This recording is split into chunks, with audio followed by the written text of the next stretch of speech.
Wir haben Ende September und immer noch sehr schönes Wetter.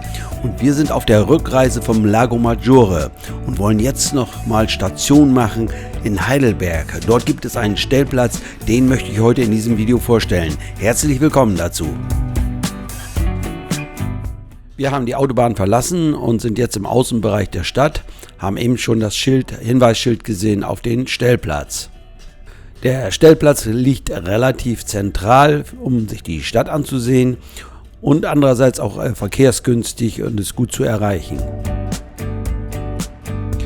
Ich sehe gerade die Schienen hier neben der Straße. Hier fährt eine Straßenbahn und gleich hier kommt die Station. Hier rechts geht es rein zum Stellplatz.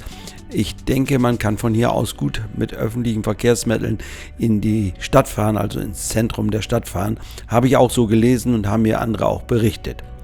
So, jetzt sehen wir hier auf der linken Seite einen großen Parkplatz. Das ist nicht der Stellplatz. Hier habe ich aber auch Wohnmobile stehen sehen.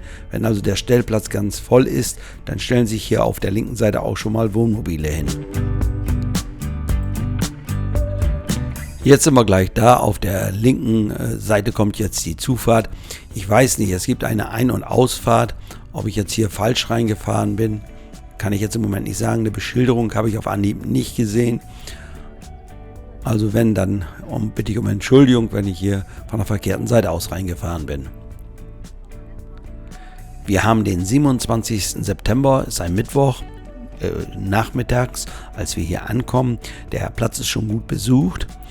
Jetzt muss man noch wissen, es kommt das lange Wochenende mit dem 3. Oktober. Wir gehen davon aus, dass dann der Platz komplett gefüllt ist. Eine Reservierung ist auf diesem Platz nicht möglich. Es gibt hier 48 Parzellen mit einer Größe, so ist jedenfalls angegeben, von 10 x 6 Metern. Wer Fernsehempfang haben möchte, der darf sich von der Einfahrt aus gesehen nicht auf die rechte Seite ganz außen hinstellen. Dort gibt es viele Bäume und dort wird es dann schwierig mit dem Fernsehempfang. Wir haben uns für einen Platz hier auf der linken Seite entschieden. Mit unseren 8,25 Meter Länge ist das kein Problem, kommen wir da gut auf diesen Platz rauf.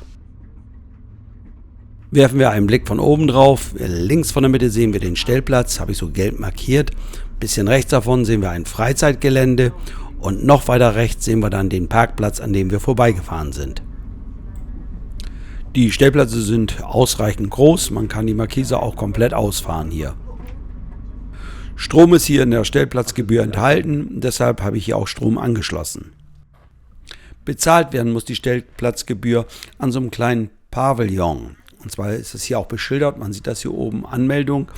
Da geht man dann so ein bisschen raus aus dem Platz und dort sieht man dann diesen Pavillon und dort kann man dann selber bezahlen. Das heißt, man füllt ein Anmeldeformular aus mit seinen Daten.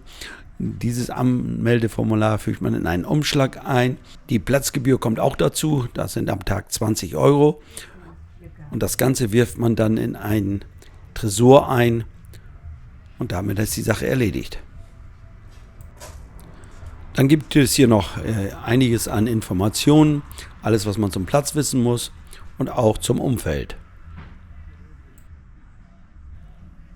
Nur wenige Meter entfernt vom Stellplatz gibt es einen Biergarten mit einem Trampolinpark, einen Minigolfplatz und noch einigen anderen Dingen.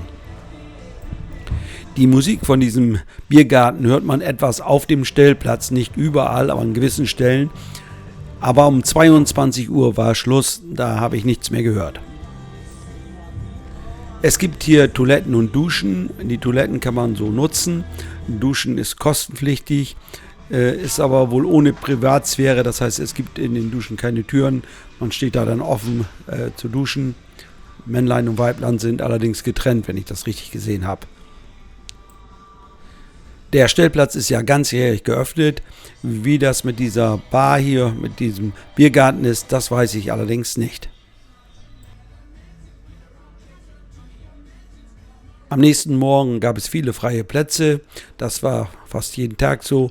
Morgens war viel leer, abends war alles wieder belegt. Wir sind dann mit dem Fahrrad gestartet und zwar in Richtung Neckar-Altstadt. Das sind circa 4 Kilometer und kann man eigentlich gut mit dem Fahrrad fahren. Es gibt fast überall gut ausgebaute und gut gekennzeichnete Fahrradwege. Heidelberg ist ja eine Großstadt mit ca. 160.000 Einwohnern. Es gibt auch viele Studenten. Etwa 35.000 Studenten haben sich hier eingeschrieben. Überall sieht man hier viele Fahrräder. Nicht nur hier am Hauptbahnhof, auch wenn man durch die Stadt fährt, sieht man immer wieder viele Fahrräder stehen. Wir sind erstmal zum Neckar gefahren und haben ein bisschen geschaut. Wer jetzt nicht in der Stadt fahren möchte, der kann hier auch am Neckar entlang, größtenteils jedenfalls, bis nach Ladenburg fahren. Dort gibt es auch einen Stellplatz, kennen wahrscheinlich auch viele. Wir haben vor mehr als 20 Jahren schon mal die Stadt Heidelberg besucht. Aber natürlich kann man so eine Stadt immer mal wieder besuchen und das tun wir in diesem Fall auch. Jetzt gehen wir mal ein bisschen in die Altstadt. Hier sehen wir die alte Brücke, immer schön wieder mal anzuschauen, mit einem Blick auf den Neckar und die umliegenden Gebäude. Die alte Brücke verbindet den Stadtteil Nauenheim mit der Altstadt von Heidelberg. Wenn man durch dieses Tor geht, ist man fast direkt in der Altstadt. Es gibt natürlich hier einiges an Sehenswürdigkeiten, unter anderem natürlich das Schloss Heidelberg oder Heidelberger Schloss.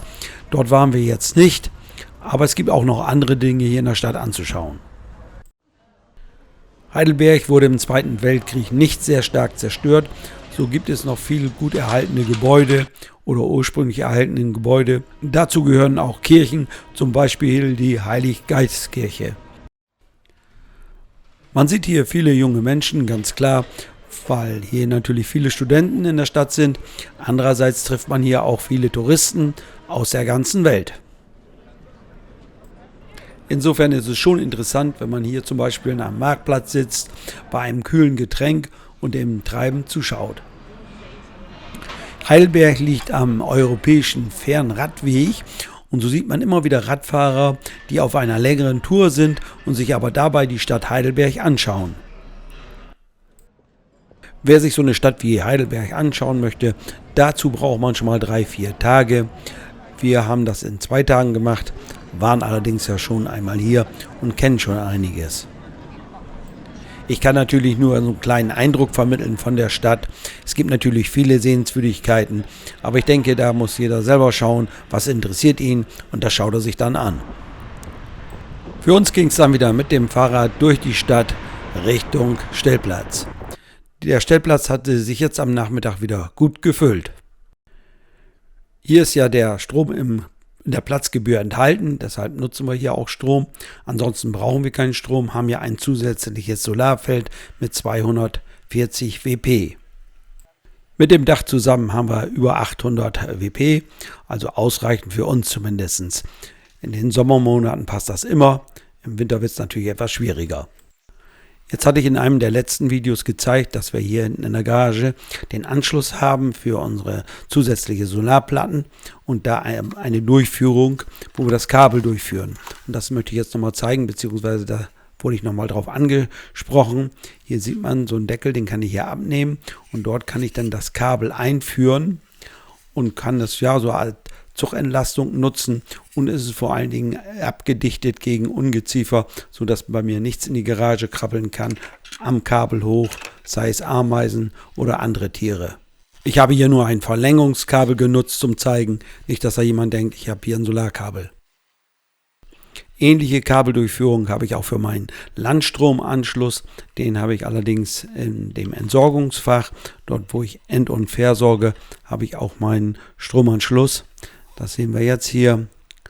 Der sitzt hier vorne, dieser schwarze Deckel. Dort kann ich mein Kabel durchziehen für den Landstrom. Hoffe, dass alle das erkennen konnten, die es interessiert, wie ich das hier so gezeigt habe. Jetzt aber wieder zurück zum Stellplatz. Was habe ich noch nicht gezeigt? Und zwar die End- und Versorgung. Die ist an der Zufahrt zum Stellplatz. Sie ist großzügig. Sie hat einen Bodeneinlass. Man kann Frischwasser zapfen und man kann die Kassette ausschütten.